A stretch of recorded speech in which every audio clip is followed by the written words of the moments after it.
the button, my friend. The Out of Bounds Show is live from the Whiskey 61 Lounge in the Bank Plus studio. Check it out.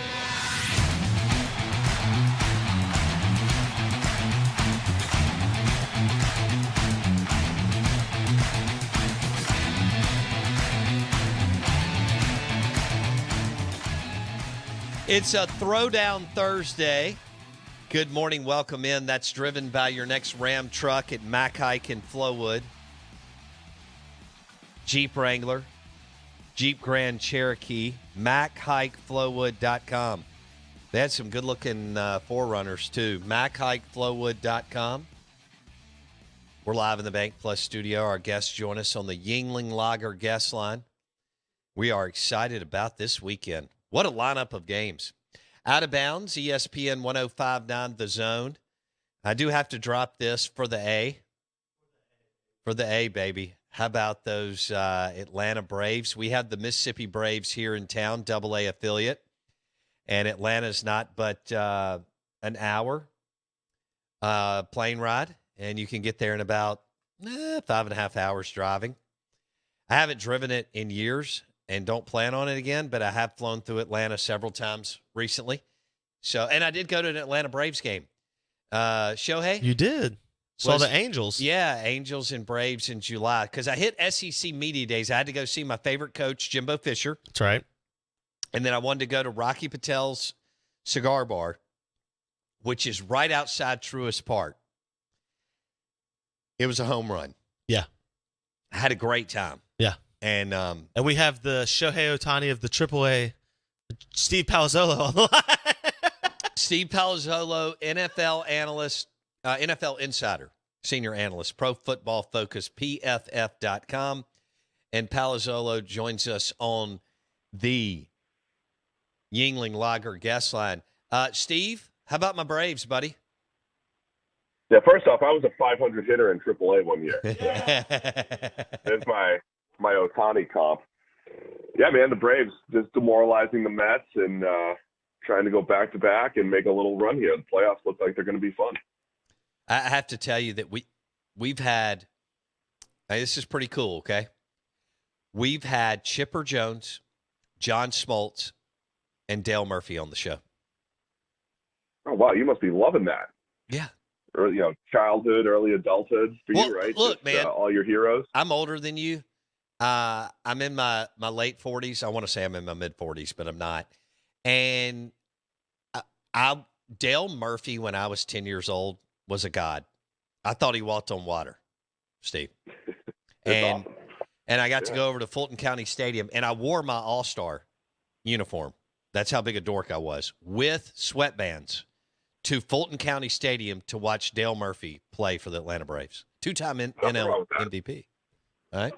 So Love it. I may do the show next time you come on with sweatbands on, but we'll have to figure that out. All right, so let's switch gears here. Talk about what is going on in your NFL. I have a quick question. Is Travis Kelsey the best tight end in the history of the NFL, in your opinion? Oh, man. He definitely does things differently than any other tight end. I think it'd still be tough to put him maybe above Gronk. It would be tough to put him above Gronk. You might get a little bit of a longevity with Kelsey if he can keep it going, but Gronk was such a good blocker too in everything that he did. But yeah, Kelsey just unique in how he is completely used as a receiver, what he does after the catch. So he's up there, but I try not to be a prisoner of the moment and say, well, we just saw him catch 4 touchdowns, therefore he's got to be the best. So there's still other guys in the conversation. Sure. Okay, but right now you would go Gronk if he has this year and next, because he's getting up there too, as you know. I didn't realize it until Blake told me he's 32, 33. Okay. I thought Kelsey's younger than Gronk, actually. Older than Gronk. Oh, my gosh. I had Kelsey at like 29, maybe 30, and he's 33. So if he has if the trend continues this year and next, You're not going by championships, right? You're just going by how they play, production on the field, everything that they bring to the table. Do you see even a scenario where you would pick Kelsey over Gronk or no? Oh yeah, I think so. I mean, you could. Again, they both had elements where they were unstoppable. Like, I mean, I also don't want to hate on the Shannon Sharps and Tony Gonzalez's of the world and all that stuff coming from different eras, but like, you know, just even in this era, Rob Gronkowski, Travis Kelsey, and then George Kittle hasn't done it as long as those guys, but he's in that discussion as, like, you know, the best tight end. Gronk just has the all-around game. Like, you could do different things in the run game with Gronk, and he was pretty much unstoppable in the pass game. Kelsey, unstoppable in the pass game, probably at a different level. We haven't seen offenses flow through the tight end quite like what the Chiefs have done with Travis Kelsey. So yeah, if he does it for a couple more years and, you know, continues to not lose a step and be as good as he is, you know, before the catch, after the catch, yeah, I see Kelsey making that claim. Let me tell you who was one of my favorite players when I was growing up. Kellen Winslow Sr. I loved Dan Fouts, and I loved Eric Coryell, because most people were still, you know, running it. Other than Walsh, there were a few people. The West Coast is where the innovation was coming from. And can you imagine, Steve, dropping Kellen Winslow Sr. in the game today, and Winslow Sr. having the opportunities like Kelsey and Gronk and Kittle and some of these other guys?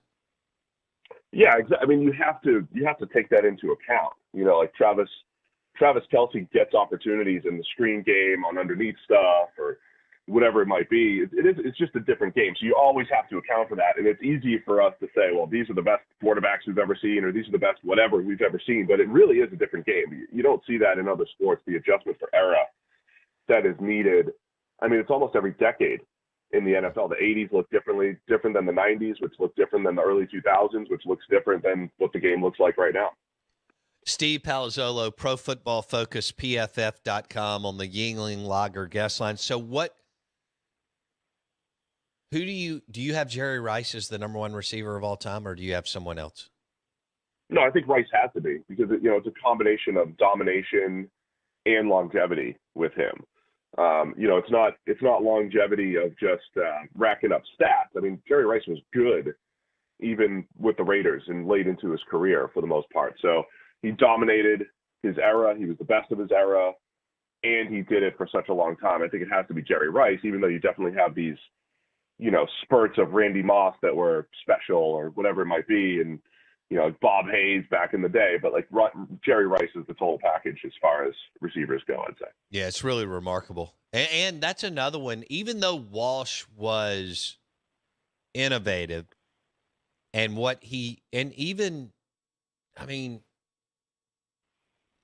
even into the 90s, Seifert and Steve Young, can you imagine, though, Jerry playing the last 4 to 6 years? And let's just say he had 4 to 6 more years.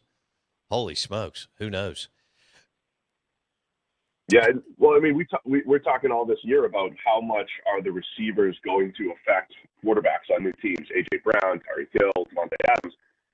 As great as Joe Montana was, and people thought he was the GOAT for a while before Tom Brady came along, but, you know, Montana to Young was a pretty seamless transition for the 49ers. And, you know, Young put up even better numbers than Joe Montana and then finally won the Super Bowl. You know, what was the consistent theme there was that West Coast offense plus Jerry Rice. Right. You know, so you see a receiver that's able to elevate quarterbacks statistically as well. And, you know, Rice certainly had that. We'll segue into the Bengals at the Saints in the Superdome. The Saints got a good win over the weekend. How would you value, before I get into Joe Burrow and let you break down how he's playing, but also what's going on around him, which is always a factor, how would you value Taysom Hill? I understand his Herculean effort last weekend, but I've always thought Sean got a little too crazy with it, and they threw too much, money and got a little too cute with how much they played him. Now, everybody can push back after this weekend because he had the best game of his career. How would you value Taysom Hill the last 4 to 5 years on the Saints team, Steve? Yeah, it's so challenging because I'm with you. I thought there was probably too much Taysom Hill when Drew Brees was still the quarterback. And even though Brees was limited in what he could do throwing the ball down the field late in his career, he was still Drew Brees. He was still really, really good. And I thought every time you took him off the field, even in the red zone, the accuracy and decision-making still trumps Taysom Hill's skill set in the red zone, I would say. So I thought they used him too much. Now, when Andy Dalton is your quarterback and you start to mix it up with Taysom Hill, I think the value goes through the roof because Andy Dalton's not an advantage at quarterback in most games.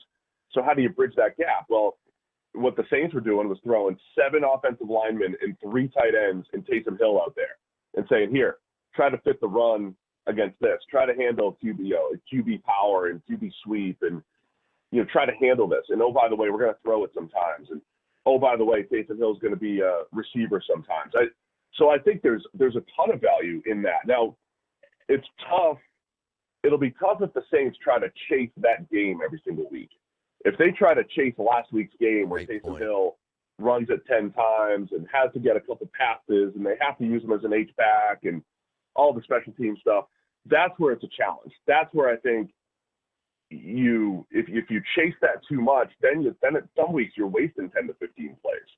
So it's finding that balance, using him as a value add type of player.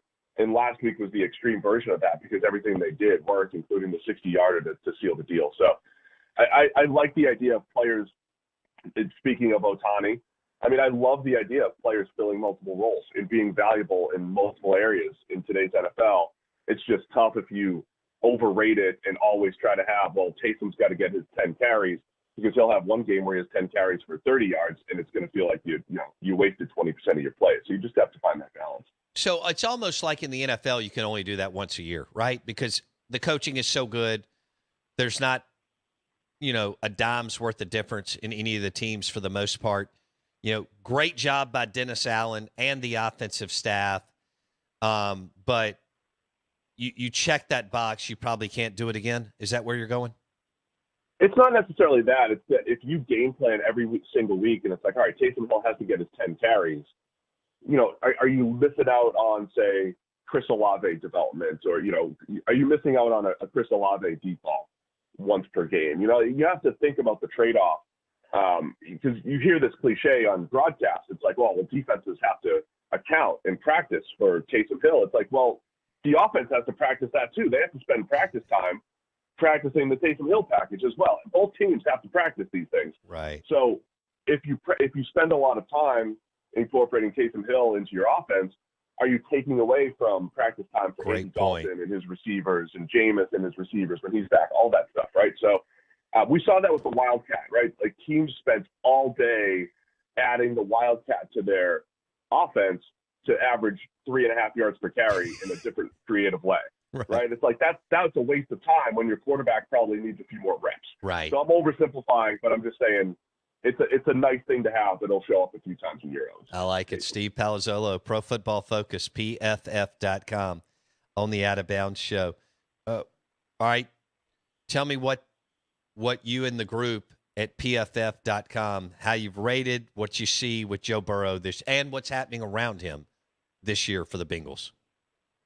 Yeah, his performance has certainly taken a step back, and then you look at the circumstances around him. The league has changed how they defend the Bengals. This is a big story in Cincinnati right now. Teams are playing two high safeties, and they're afraid of Jamar Chase, and they're rolling coverage his way, and they're taking away the explosive plays. And the explosive plays are what the Bengals depended on last year. They actually weren't a very effective. They weren't an efficient offense snap for snap. They were like a little bit. They were top half of the league last year as far as just pure down-to-down efficiency. But when you add explosive plays to the mix, they were among the best. So teams are starting to play two high shells, and Joe Burrow's PFF passing grade is in the 40s against two high shells, and he doesn't have any big-time throws, and he's putting the ball in harm's way. And it's going to be an adjustment for Zach Taylor, for Brian Callahan, for Joe Burrow, for the entire offense. It's a similar story as what we said with Patrick Mahomes and the Chiefs last year. The league said, we're not going to let you beat us over the top. Go ahead, pick us apart underneath, be patient, take the underneath stuff, steam it up, run the ball, whatever it is. We're not going to get beaten over the top. And the Chiefs struggled against that for a while last year. And I think eventually they started to figure it out. So just like anything in the NFL, this is why I don't like overreacting in the NFL, because the defenses change. They make adjustments. And they're making adjustments to the Bengals right now. Burrow and the Bengals haven't figured it out yet.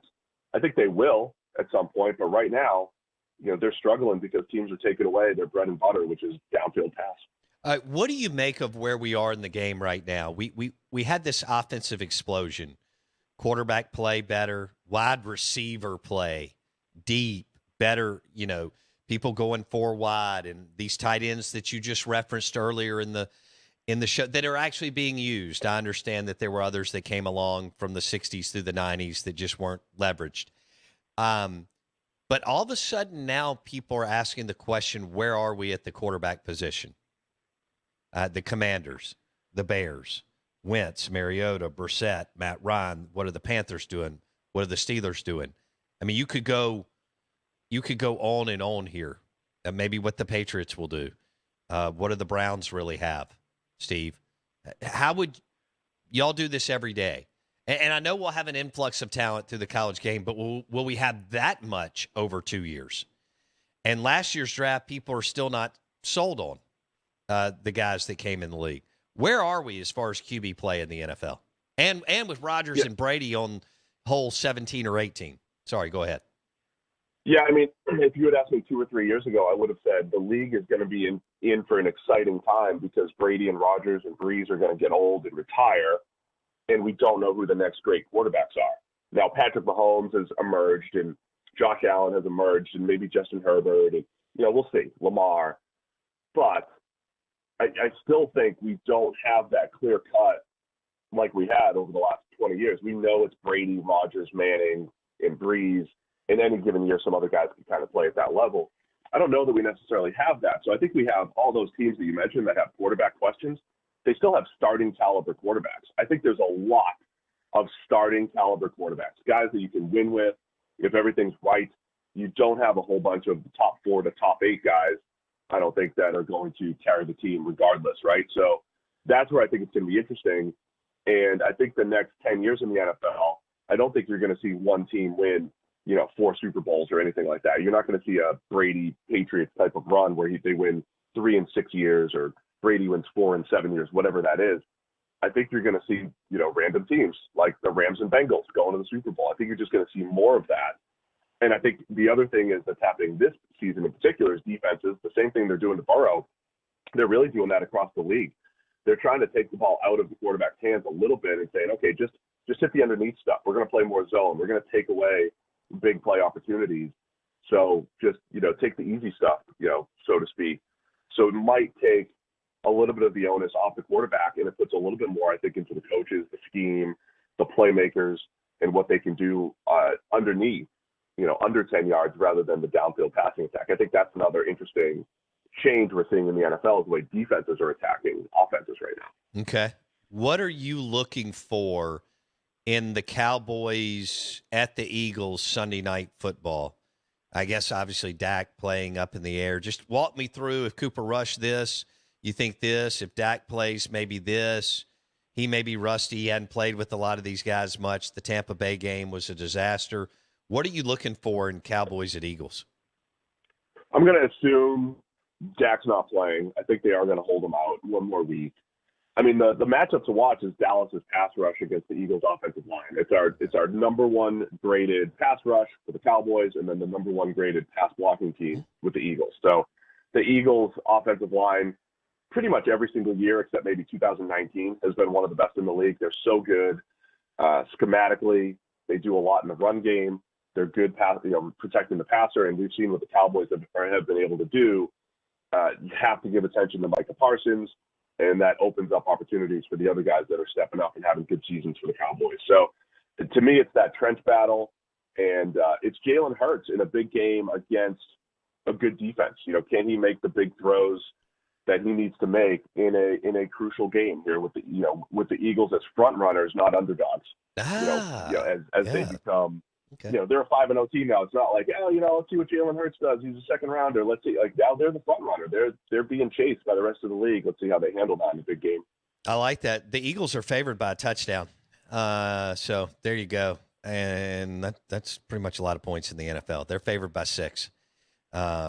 All right, Blake, you want to ask Steve Palazzolo, Pro Football Focus, on the Yuengling Lager guest line a question? Yeah, real quick, Steve. We talked about the evolution of the game on one side. I want to talk about it real quick on the defensive side. We've seen 2 or 3 really bad roughing the passer calls over the last couple weeks. I think some of it is instant reaction. Like you said, we do a knee-jerk reaction to what we see, the Tua injury, some of just losing quarterbacks over the last couple of years. But do you think there's going to have to be a fix? Is the NFL, A, does the NFL need to fix roughing the passer? And B, with what you've seen and how much you know the NFL, do you think they're willing to address the situation? I mean, I think we just saw a couple of bad calls. I mean, the NFL's really quick to point out that roughing the passer calls are down this year, and it is true. They're almost down by 50%. So, I think we just saw bad calls. I mean, the thing that I would adjust, though, is when Jerome Boger calls that roughing against Tom Brady, it's a bad call. And there are people in his ear, and all it takes is like a 10-second conversation for them to watch the play again and say, look, hey, Jerome, that's not roughing. He did not just pull the flag. You could fix a couple of those plays here and there without affecting the integrity of the game. So to me, it's as simple as put somebody in the referee's ear, which already exists, and it's okay to pull the flag every now and again. I think fans would appreciate a little conference call, and then at the end of the day, they get the game right. You'll have some idiots that yell, "Oh, the game's fixed." They pulled the flag. Like, it's not fixed. They're going to talk about it and get it right. And they could pull the Brady flag. They could pull the Chris Jones flag from the other night. But I think we just saw 2 bad calls in the same weekend that were more of an anomaly as far as the calls go this year for roughing the passer. Bam. We'll leave it there. Steve Palazzolo on the Out of Bounds Show, Pro Football Focus. All right, your Bengals or Saints? Who are you? The Bengals are favored by 1.5. So are you going with the Bengals or the Saints in the city of New Orleans this weekend? Oh, don't put me on the spot. I got to go with the Bengals, I guess. I think they're just a better team than they're showing right now, and they'll figure it out. I think the Saints are a better team than they're showing right now, but I'll take the Bengals right now. Okay. If the Bengals lose, then you have to wear a Saints shirt when we interview you. Is that cool? Okay, perfect. Yeah, that's good radio right there. I can absolutely do that. All right, buddy. Well, you have to take a selfie or something, or and show. All right, be good. See you, dude. Thanks, guys. Appreciate it. Steve Palazzolo, Pro Football Focus, PFF.com, NFL Insider, senior analyst. He's got the podcast, all that kind of good stuff. And he joined us on the Yuengling Lager guest line. You can enjoy the best selection of Boar's Head, premium meats, cheeses, and hummus, and an awesome selection of Yuengling Lager at Corner Market grocery stores in the state of Mississippi, including the new Corner Market grocery store in Macomb. And Corner Market grocery store is coming to Highway 12 in Starkville, which is also a good thing for those of you that either live or travel through Stark Vegas, presented by Corner Market grocery stores. Road trips powered by Fleetway Market. Good morning, welcome in. Best and worst hires in the 2000s, SEC football. And we still have to figure out top 5, top 10 college football coaches today. This is Out of Bounds.